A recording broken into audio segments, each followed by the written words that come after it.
So now let's consider Gibbs energy change and equilibrium. Gibbs energy change helps us to predict spontaneity and free work of irreversible reaction. And now, if free energy is to be related to the equilibrium, that is reversible reaction, then delta G of the reaction will be equal to 0. Right? Because equilibrium is possible when forward and reverse reaction, that is forward and backward reaction rate is equal. So, what we can say reversible in thermodynamics.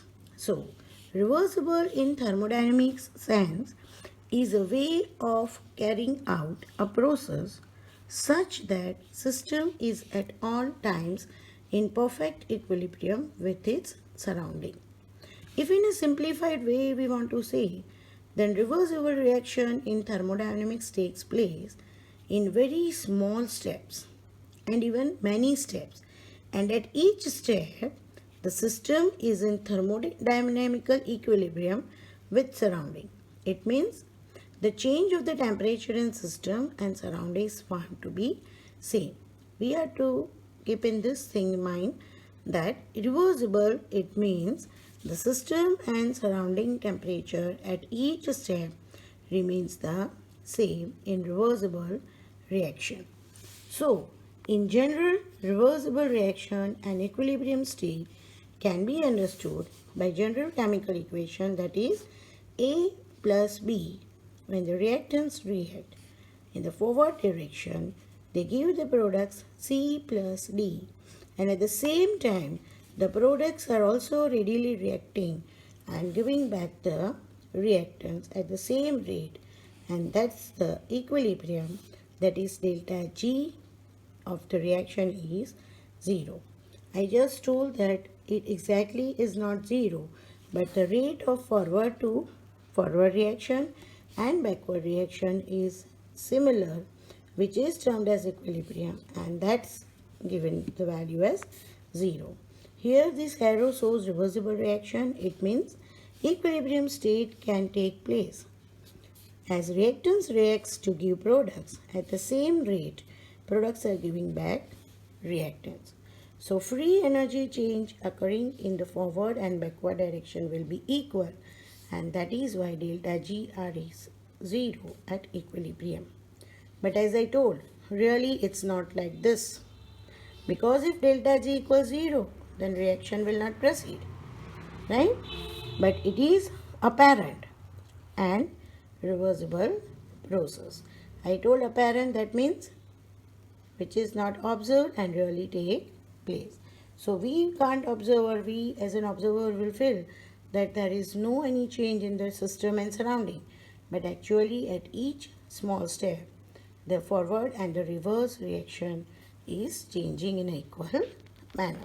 See one example which we have already discussed in states of matter when vapor pressure we were discussing, that if a water in a container, the container which is closed one is heated, it starts giving vapor. Now what happens? The container is closed, so vapor will rises and it will collide with the lid and will get condensed and turn back to the liquid, which is in the effect of heat. So cyclic reversible process takes place and measurement on the measuring device shows the constant value. So in the yesterday's one of the definition I have used this word cyclic process. Right? So now from this example you will get the idea that there is a cyclic reversible process, and so if the measuring device is attached, it will not see any change there. It will remain same, and we find that it is equal to 0. Right? So delta G of reaction, if related to equilibrium constant, then equilibrium constant is taken as K. K is in the term of concentration, maybe in the pressure, maybe partial pressure, if reactants and products are in gaseous state. Then If it is in the concentration term, then Kc is taken. K, that is equilibrium constant, and C in the subscript is because of the concentration of the reactants and product. So equilibrium constant at constant concentration is equal to product of products divided by product of reactants. Product of products, that is multiplication of product in the numerator, and divide by product of, that is multiplication of reactant on the denominator. Now what we can say, suppose during the reaction, if reaction takes place equally, then 50% of A and B, that is reactant, would dissociate to give C and D, and then concentration at that 50% will be at equilibrium, and so we can say that Kc is equal to 50% reactant, 50% product. That means total 100% will be attained. So one work by one work will give us K value is equal to 1. But if reaction proceeds more towards the product, in the previous example it was 50-50% on both the sides, reactant and product. So numerator and denominator each will be the similar ratio, 1 by 1, that is 1. But if here reaction proceeds more towards the product, that is it is equal to more spontaneity towards the forward reaction, or equilibrium exists when more product is formed, then at that point the concentration of product will be more than the reactants. Suppose if we think that concentration of product is 1.5, then equilibrium constant for concentration will be 1.5 by 1. Then Kc will be greater than 1. And instead of that, if equilibrium would have attained, that means possibility is there, would have attained before half of the reaction takes place, then concentration of reactants in the denominator will be more than the product. And so Kc, if we consider that reactant here is now 1.5 and product, that is the numerator is 1, then Kc value will be less than 1. So relating free energy and equilibrium constant K, delta G and equilibrium constant K at chemical equilibrium, then RT, L and K term is to be considered, because when most of the time reaction taking place for the gaseous reactants, so gaseous constant to be considered, reaction is at constant temperature, so isothermal process, so T is to be considered, and K is the equilibrium constant.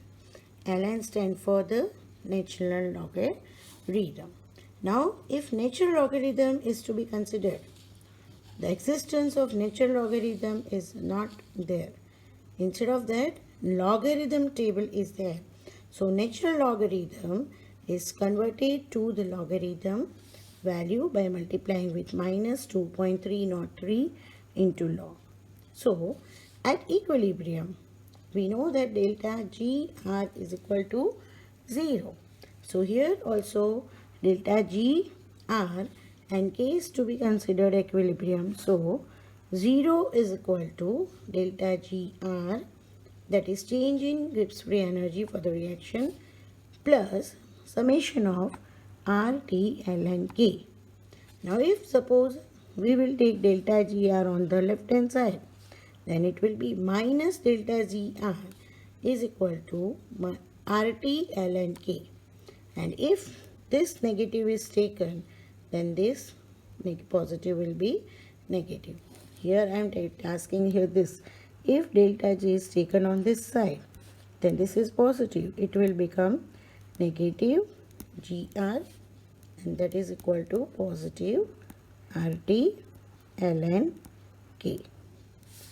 Now if this negative delta G is considered as positive, then this positive will be taken as negative, and thus delta GR is equal to gas constant, temperature Natural logarithm is converted to log, so multiplied by minus 2.393 into log value and k constant, where the value will be considered from log table as well as from the calculator, which I have given the idea in Seeds of Matter as well as in this chapter also. So finally what we can say, free energy of reaction is equal to change in enthalpy of reaction at the standard condition where delta H is negative minus T delta S of the reaction at standard condition is equal to minus RT ln K. So Gibbs free energy is in the relation of enthalpy equals to enthalpy as well as removal of T delta S, and it is also equal to minus RT ln K.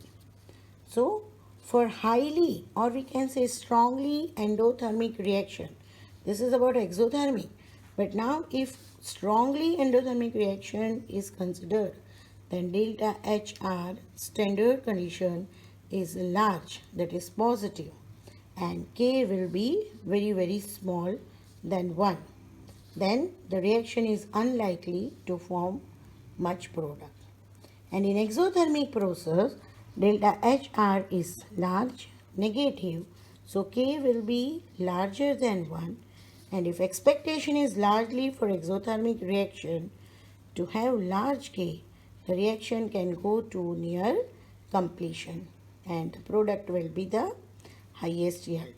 So here delta GR also depends on entropy, because delta G is not only enthalpy, not only K, it also depends on entropy. So if we consider entropy, then reaction entropy will also affect the values of K. So using this equation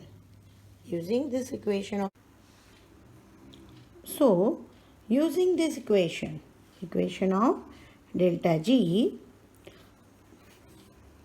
we can estimate delta G of the reaction from delta S and delta H value. Also can calculate K at any temperature for economic yields of the product. So economically, if we want to yield more product, with the help of delta S, delta H, delta G and K can be calculated. And in the second application, if K is measured directly in the laboratory, the values of delta G at any other temperature can be calculated. It means delta G should minimum to carry out reaction. If we want K to be measured, then delta G should be negative for the spontaneous reaction. It means it should be minimum, then and only then the reaction will be carried out. So delta G negative means the reaction is spontaneous. So in short, we need to remember that if delta G is negative, reaction is spontaneous. If delta G is positive, then reaction is non-spontaneous. And delta G is equal to change in enthalpy minus T delta S. And if it is at the concentration level, then delta G is equal to minus RT ln K. Right? So with this, all the topic of the thermodynamics is over, and now I will send the numericals of the textual exercise. Thank you.